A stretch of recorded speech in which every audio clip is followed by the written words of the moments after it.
ಜೀವನದಲ್ಲಿ ಒಬ್ಬ ವ್ಯಕ್ತಿ ಮುನ್ನಡೆಯುತ್ತಿದ್ದಾನೆ, ಯಶಸ್ಸಿನ ಹಾದಿಯನ್ನು ಹಿಡಿಯುತ್ತಿದ್ದಾನೆ ಅಂದ್ರೆ ಅವನ ಸುತ್ತಮುತ್ತಲಿನ ಜನ ಹೇಗಾದರೂ ಮಾಡಿ ಅವನನ್ನ ಕೆಳಗೆ ಇಳಿಸಬೇಕು, ಬೀಳಿಸಬೇಕು ಎಂದುಕೊಂಡು ಕಾಲನ್ನ ಎಳೆಯುವವರು ನಮ್ಮ ಸಮಾಜದಲ್ಲಿ ಜಾಸ್ತಿನೇ ಇದ್ದಾರೆ. ನೀವು ಕೂಡ ಇದನ್ನೇ ಅನುಭವಿಸುತ್ತಿರಬಹುದು. ಸ್ನೇಹಿತರೆ, ಇದು ಹೊಸದೇನಲ್ಲ. ಇದು ಮಾನವ ಹುಟ್ಟಿದಾಗಿಂದ ತಲಾಂತರಗಳಿಂದ ನಡೆದುಕೊಂಡಂತಹ ಬಂದ ಒಂದು ಪ್ರಕ್ರಿಯೆಯಾಗಿದೆ. ಇದೇ ರೀತಿ ಬುದ್ಧನ ಜೊತೆ ಕೂಡ ಒಂದು ಘಟನೆ ನಡೆದಿತ್ತು ಅಂದ್ರೆ ನೀವು ನಂಬಲು ಸಾಧ್ಯವಿಲ್ಲ.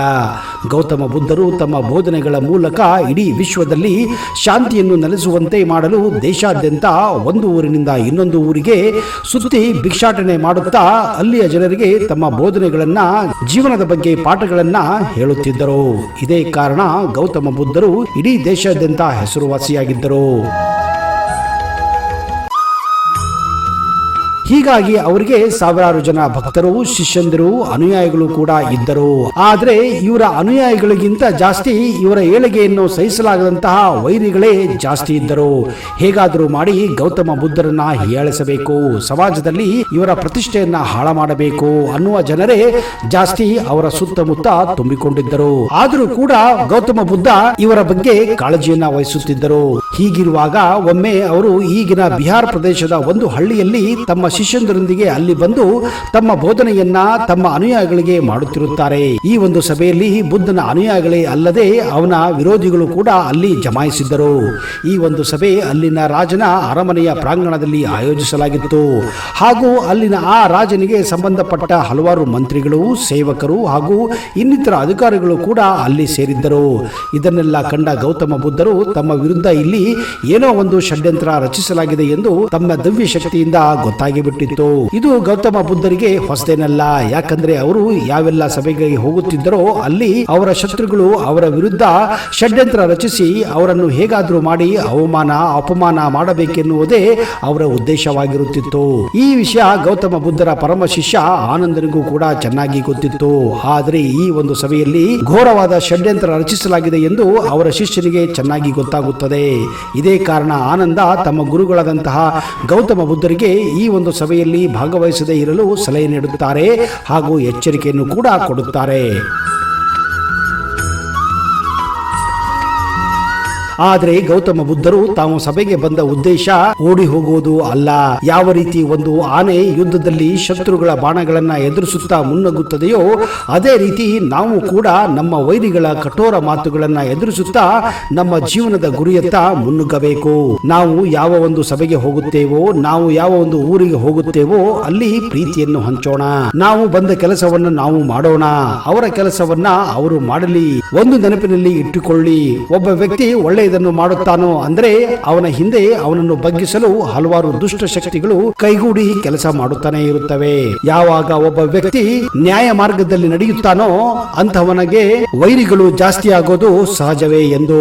ಹೀಗೆ ಆ ರಾಜನ ಅರಮನೆಯ ಪ್ರಾಂಗಣದಲ್ಲಿ ಗೌತಮ ಬುದ್ಧರು ಆ ಸಭೆಯನ್ನ ಪ್ರಾರಂಭ ಮಾಡುತ್ತಾರೆ. ನಿಜ ಹೇಳಬೇಕೆಂದ್ರೆ 100ರಲ್ಲಿ 90ರಷ್ಟು ಜನ ಅಲ್ಲಿ ಸೇರಿದವರು ಗೌತಮ ಬುದ್ಧರನ್ನ ದ್ವೇಷಿಸುವರೇ ಆಗಿದ್ದರು.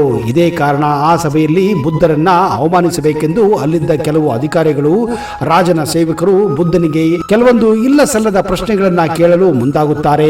ಆ ಪ್ರಶ್ನೆಗಳಿಗೆ ಬುದ್ಧನಲ್ಲಿ ಉತ್ತರವೇ ಇರಬಾರದು. ಬುದ್ಧ ಉತ್ತರ ಕೊಡದೆ ಒದ್ದಾಡಬೇಕು. ಅಂತಹ ಕೆಲವೊಂದು ತೀಕ್ಷ್ಣ ಪ್ರಶ್ನೆಗಳನ್ನ ಅಲ್ಲಿದ್ದ ಅವನ ವೈರಿಗಳು ಬುದ್ಧನಿಗೆ ಪ್ರಶ್ನೆಯನ್ನು ಕೇಳಲು ಮುಂದಾಗುತ್ತಾರೆ. ಅವರೆಲ್ಲರ ಆಶ್ಚರ್ಯಕ್ಕೆ ಗೌತಮ ಬುದ್ಧರು ಎಂತಹ ತೀಕ್ಷ್ಣ ಪ್ರಶ್ನೆ ಕೇಳಿದರೂ ಅದಕ್ಕೂ ಕೂಡ ಅತ್ಯಂತ ಪ್ರೀತಿಯಿಂದ ಅವರು ನಂಬುವ ಹಾಗೆ ಉತ್ತರವನ್ನ ಕೊಡುತ್ತಾ ಹೋಗುತ್ತಾರೆ. ಅಲ್ಲಿ ನೆರೆದಿದ್ದ ಅವರ ವೈರಿಗಳು ಕೂಡ ಆ ಉತ್ತರಗಳನ್ನ ಕೇಳಿ ದಿಗ್ಭ್ರಾಂತರಾಗುತ್ತಾರೆ. ಹೀಗೆಲ್ಲ ಅಲ್ಲಿ ಸೇರಿದ್ದ ಹಲವಾರು ಜನ ತಮ್ಮ ತಮ್ಮ ಪ್ರಶ್ನೆಗಳನ್ನು ಕೇಳಿ ಹೇಗಾದರೂ ಮಾಡಿ ಬುದ್ಧರನ್ನ ಸಂಕಷ್ಟಕ್ಕೆ ಸಿಲುಕಿಸಬೇಕೆಂದು ಎಲ್ಲಾ ಪ್ರಯತ್ನಗಳು ನಡೆಯುತ್ತಿದ್ದಾಗ ಇದ್ದಕ್ಕಿದ್ದ ಹಾಗೆ ಅವರ ಮಧ್ಯೆ ಒಬ್ಬ ಗರ್ಭಿಣಿ ಸ್ತ್ರೀ ಅಲ್ಲಿಗೆ ಬರುತ್ತಾಳೆ. ಬಂದವಳೆ ಬುದ್ಧನ ಮೇಲೆ ತನ್ನ ಮಾತಿನಿಂದ ದಾಳಿ ಮಾಡುತ್ತಾಳೆ. ನೀನು ಇಲ್ಲಿ ಬಂದು ದೊಡ್ಡದಾಗಿ ಪ್ರೀತಿ, ಪ್ರೇಮ, ಸಂಬಂಧಗಳು, ಮೋಕ್ಷ ಅಂತೆಲ್ಲ ಬೊಗಳೆ ಹೊಡೆಯುತ್ತೀಯ. ಎಲ್ಲರೂ ಸತ್ಯವನ್ನ ಪಾಲಿಸಬೇಕು, ಸತ್ಯದ ಮಾರ್ಗವನ್ನ ಹಿಡಿಯಬೇಕು. ಎಷ್ಟೇ ಸಂಕಷ್ಟ ಬಂದರೂ ಸತ್ಯದ ಮಾರ್ಗವನ್ನ ಮಾತ್ರ ಯಾವತ್ತು ಬಿಡಬಾರದು ಅಂತೆಲ್ಲ ನೀನು ಹೇಳುವ ನೀನೇ ಸತ್ಯದ ಮಾರ್ಗವನ್ನ ಬಿಟ್ಟು ಇಲ್ಲಿ ನನ್ನನ್ನ ದೂರ ಮಾಡಿ ಬಂದಿದ್ದೀಯಾ. ಬೇಡವೆಂದರೂ ನನ್ನ ಸವಾಸ ಮಾಡಿ ಈಗ ನನ್ನನ್ನ ಗರ್ಭಿಣಿಯನ್ನಾಗಿ ಮಾಡಿ ಈ ಅಬಲೆಯನ್ನ ತೊರೆದು ಲೋಕ ಸಂಚಾರ ನೀನು ಮಾಡುತ್ತಿದ್ದೀಯಾ? ನಿನಗೆ ಕಿಂಚಿತ್ತು ಕರುಣೆ ಅನ್ನೋದು ಇಲ್ಲವೇ ಎಂದು ಗರ್ಜಿಸುತ್ತಾಳೆ. ಆ ಗರ್ಭಿಣಿಯ ಮಾತನ್ನು ಕೇಳಿ ಅಲ್ಲಿದ್ದ ಎಲ್ಲಾ ಜನರು, ಸೇವಕರು, ಅಧಿಕಾರಿಗಳು ಹಾಗೂ ಬುದ್ಧನ ಶಿಷ್ಯರು ಕೂಡ ಬೆಚ್ಚಿ ಬೀಳುತ್ತಾರೆ. ಅಷ್ಟಕ್ಕೆ ಆ ಗರ್ಭಿಣಿ ನಿಲ್ಲುವುದಿಲ್ಲ. ಏಕವಚನದಲ್ಲಿಯೇ, ನಿನಗೆ ನನ್ನ ಹೊಟ್ಟೆಯಲ್ಲಿ ಬೆಳೆಯುತ್ತಿರುವ ಆ ಚಿಕ್ಕ ಕಂದಮ್ಮನ ಬಗ್ಗೆ ಕೂಡ ಕರುಣೆ ಇಲ್ಲ. ಈ ಮಾತನ್ನು ಕೇಳಿದಂತಹ ಸಭಿಕರಲ್ಲಿ ಅಲ್ಲೋಲ ಕಲ್ಲೋಲ ಉಂಟಾಗುತ್ತದೆ. ಎಲ್ಲರೂ ಒಬ್ಬರನ್ನೊಬ್ಬರು ನೋಡಿ ಗುಸುಗುಸು ಮಾತನಾಡಲು ಪ್ರಾರಂಭಿಸುತ್ತಾರೆ. ಆ ಗರ್ಭಿಣಿಯ ಮಾತು ನಿಜಕ್ಕೂ ಎಲ್ಲರನ್ನ ದಿಗ್ಭ್ರಾಂತಗೊಳಿಸಿತ್ತು. ಅಷ್ಟರಲ್ಲಿ ಬುದ್ಧನನ್ನು ದ್ವೇಷಿಸುತ್ತಾ ಒಬ್ಬ ವ್ಯಕ್ತಿ ಎದ್ದು, ನಿನ್ನ ಮೇಲೆ ನನಗೆ ಮೊದಲಿಂದಲೇ ಅನುಮಾನ ಇತ್ತು. ಎಂತೆಂಥ ರಾಜ ಮಹಾರಾಜರು, ದೊಡ್ಡ ದೊಡ್ಡ ಸನ್ಯಾಸಿಗಳು ಕೂಡ ಸುಂದರ ಸ್ತ್ರೀ ಮುಂದೆ ತಮ್ಮ ಸರ್ವಸ್ವವನ್ನೇ ಕಳೆದುಕೊಂಡಿದ್ದಾರೆ. ಅಂತಹದರಲ್ಲಿ ನೀನೇನು? ಹೀಗೆಂದು ಬುದ್ಧನ ಮೇಲೆ ಅಪವಾದವನ್ನು ಮಾಡಲು ಪ್ರಾರಂಭಿಸುತ್ತಾನೆ. ನಿನ್ನ ಈ ಕಪಟತನವನ್ನ ಬಿಟ್ಟು ಬಿಡು. ಹೇಳೋದು ಒಂದು, ಮಾಡೋದು ಇನ್ನೊಂದು. ಹೀಗೆಂದು ಆ ಗರ್ಭವತಿ ಮಹಿಳೆಯ ಪರವಾಗಿ ಬುದ್ಧನನ್ನ ಎಲ್ಲರ ಮುಂದೆ ಆ ವ್ಯಕ್ತಿ ಅಪಮಾನ ಮಾಡುತ್ತಾನೆ. ಹೀಗೆ ಅಲ್ಲಿ ನೆರೆದಿದ್ದ ಜನರಲ್ಲಿ ಒಬ್ಬೊಬ್ಬರಾಗಿ ಎದ್ದು ಬುದ್ಧನನ್ನ ಅವಾಚ್ಯ ಶಬ್ದಗಳಿಂದ ಬೈಯಲು ಪ್ರಾರಂಭಿಸುತ್ತಾರೆ. ಈ ಎಲ್ಲ ಮಾತುಗಳನ್ನ ಶಾಂತಚಿತ್ತ ಮನಸ್ಸಿನಿಂದ ಗೌತಮ ಬುದ್ಧ ಆಲಿಸುತ್ತಾರೆ. ಆದರೆ ಗೌತಮ ಬುದ್ಧನ ಶಿಷ್ಯಂದರಿಗೆ ಅವರ ಮಾತುಗಳನ್ನು ಕೇಳಿ ಸಿಟ್ಟು ಬರುತ್ತಿತ್ತು. ಆದರೂ ಕೂಡ ಗೌತಮ ಬುದ್ಧರು ತಾವು ಮಾತನಾಡದೆ ಸುಮ್ಮನೆ ಕೇಳಿ ಕುಳಿತಿದ್ದಾರಲ್ಲ ಎಂದು ಬೇಜಾರಾಗುತ್ತದೆ. ಆಗ ಅಲ್ಲಿಗೆ ಬಂದ ಆ ಊರಿನ ರಾಜ ಬುದ್ಧನಿಗೆ ಈ ಒಂದು ಅಪವಾದಕ್ಕೆ ಉತ್ತರವನ್ನ ಕೊಡಲು ಹೇಳುತ್ತಾನೆ. ಆಗ ಗೌತಮ ಬುದ್ಧರು ಎದ್ದು ತಮ್ಮ ಪರವಾಗಿ ಉತ್ತರವನ್ನು ಕೊಡಲು ಮುಂದಾಗುತ್ತಾರೆ. ಆ ಗರ್ಭಿಣಿ ಸ್ತ್ರೀಗೆ ತಾನು ಹೇಳಿದ ಮಾತನ್ನ ಇನ್ನೊಮ್ಮೆ ತನ್ನ ಕಣ್ಣಲ್ಲಿ ಕಣ್ಣಿಟ್ಟು ಹೇಳಲು ಬೇಡಿಕೊಳ್ಳುತ್ತಾರೆ. ಆಗ ಆ ಸ್ತ್ರೀ ಬುದ್ಧನಲ್ಲಿ ಕಣ್ಣಲ್ಲಿ ಕಣ್ಣು ಇಟ್ಟು ನೋಡದೆ ಬೇರೆ ಕಡೆ ನೋಡಿ ಈ ಎಲ್ಲ ಮಾತನ್ನ ಕೇಳಿದಂತಹ ಬುದ್ಧರು ಹೀಗೆ ಹೇಳುತ್ತಾರೆ, ಆಯಿತು, ಒಂದು ವೇಳೆ ನೀನು ಗರ್ಭವತಿ ಆಗಲು ನಾನೇ ಕಾರಣ ಅಂತಾದ್ರೆ ಆ ಸತ್ಯ ಗೊತ್ತಿರೋದು ಕೇವಲ ಇಬ್ಬರು ವ್ಯಕ್ತಿಗಳಿಗೆ ಮಾತ್ರ. ಒಂದು ವೇಳೆ ನಾನು ತಪ್ಪು ಮಾಡಿದ್ದರೆ ನನ್ನ ಶಿರವನ್ನ ಕತ್ತರಿಸಲಿ. ಒಂದು ವೇಳೆ ನೀನು ಸುಳ್ಳು ಹೇಳುತ್ತಿದ್ದರೆ ನಿನ್ನ ತಲೆಯನ್ನ ಕತ್ತರಿಸಲಿ ಎಂದು ಬೇಡಿಕೊಳ್ಳುತ್ತಾನೆ. ಬುದ್ಧನ ಈ ಮಾತನ್ನು ಕೇಳುತ್ತಿದ್ದ ಹಾಗೆ ಮೆಲ್ಲಗೆ ಆ ಗರ್ಭವತಿ ಸ್ತ್ರೀ ಅಲ್ಲಿಂದ ಓಡಿ ಹೋಗುವ ಪ್ರಯತ್ನ ಮಾಡುತ್ತಾಳೆ. ಹೀಗೆ ಮಾಡಿದಾಗ ಅವಳು ಒಂದು ಕಲ್ಲಿಗೆ ತಾಕಿ ಕೆಳಗಡೆ ಬೀಳುತ್ತಾಳೆ. ಆಗ ಅವಳು ತನ್ನ ಹೊಟ್ಟೆಯ ಸುತ್ತ ಕಟ್ಟಿಕೊಂಡಿದ್ದಂತಹ ಬಟ್ಟೆಯ ಗಂಟು ಹೊಟ್ಟೆಯಿಂದ ಹೊರಗೆ ಬರುತ್ತದೆ. ಆಗ ಅಲ್ಲಿ ಸೇರಿದ್ದ ಜನರಿಗೆ ಆ ಗಂಟನ್ನು ನೋಡಿ ಆಶ್ಚರ್ಯಚಕಿತರಾಗುತ್ತಾರೆ.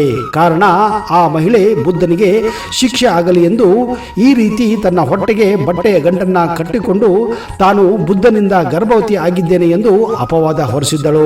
ಈ ವಿಷಯ ಗೊತ್ತು ಆಗುತ್ತಿದ್ದ ಹಾಗೆ ಆ ಮಹಾರಾಜ ಆ ಮಹಿಳೆಗೆ ಶಿಕ್ಷೆಯನ್ನು ವಿಧಿಸಲು ಮುಂದಾಗುತ್ತಾನೆ.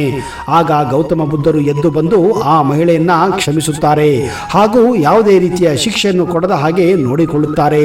ಗೌತಮ ಬುದ್ಧರ ಈ ಕರುಣಾಮಯಿ ಹೃದಯವನ್ನು ಕಂಡು ಆ ಮಹಿಳೆ ಕೂಡ ಅಂದಿನಿಂದ ಬುದ್ಧರ ಅನುಯಾಯಿ ಆಗುತ್ತಾಳೆ ಹಾಗೂ ಶಿಷ್ಯ ಆಗುತ್ತಾಳೆ. ಹೌದು ಸ್ನೇಹಿತರೆ, ಜೀವನದಲ್ಲಿ ಯಾವೊಬ್ಬ ವ್ಯಕ್ತಿ ಸಮಾಜಕ್ಕಾಗಿ ಒಳ್ಳೆಯದನ್ನ ಬಯಸುತ್ತಾನೋ, ಒಳ್ಳೆಯ ಕೆಲಸಗಳನ್ನ ಮಾಡುತ್ತಿರುತ್ತಾನೋ, ಒಳ್ಳೆಯ ದಾರಿಯಲ್ಲಿ ನಡೆಯುತ್ತಿರುತ್ತಾನೋ, ನ್ಯಾಯಯುತವಾಗಿ ಇರುತ್ತಾನೋ ಅಂತವರಿಗೆ ನಮ್ಮ ಸಮಾಜದಲ್ಲಿ, ನಮ್ಮ ಸಮಾಜ ಘಾತುಕರಲ್ಲಿ ಅದನ್ನು ನೋಡಲು ಸಾಧ್ಯವಾಗುವುದಿಲ್ಲ, ಅದನ್ನು ಸಹಿಸಲು ಸಾಧ್ಯವಾಗುವುದಿಲ್ಲ. ಹೇಗಾದರೂ ಮಾಡಿ ಈ ವ್ಯಕ್ತಿಯನ್ನ ಕೆಳಗಿಳಿಸಬೇಕೆಂದು ಹುನ್ನಾರವನ್ನ ಮಾಡುತ್ತಾನೆ ಇರುತ್ತಾರೆ. ಅಂತಹ ಉದಾಹರಣೆಗಳು ನಮ್ಮ ದೇಶದಲ್ಲಿ ಈಗಲೂ ಕೂಡ ಸಾವಿರಾರಿವೆ. ಅದರಲ್ಲೂ ರಾಜಕೀಯ ವ್ಯಕ್ತಿಗಳಲ್ಲಿ ನಾವು ಇದನ್ನ ಹೆಚ್ಚಾಗಿ ಕಾಣುವುದು ಸರ್ವೇ ಸಾಮಾನ್ಯ. ಈ ಘಟನೆಯ ಬಗ್ಗೆ ನಿಮ್ಮ ಅನಿಸಿಕೆಯನ್ನ ದಯವಿಟ್ಟು ಕಮೆಂಟ್ ಬಾಕ್ಸ್ ಅಲ್ಲಿ ಹಾಕಿ. ಇಂತಹದೇ ಗೌತಮ ಬುದ್ಧರ ಸಂಬಂಧಪಟ್ಟ ಇನ್ನಷ್ಟು ಮಾಹಿತಿಯೊಂದಿಗೆ, ಘಟನೆಗಳೊಂದಿಗೆ, ರೋಚಕ ವಿಷಯಗಳೊಂದಿಗೆ ಮತ್ತೆ ಸಿಗುತ್ತೇನೆ. ಅಲ್ಲಿಯವರೆಗೆ ಜೈ ಹಿಂದ್, ಜೈ ಕರ್ನಾಟಕ. ನಿಮಗೆಲ್ಲ ಶುಭವಾಗಲಿ.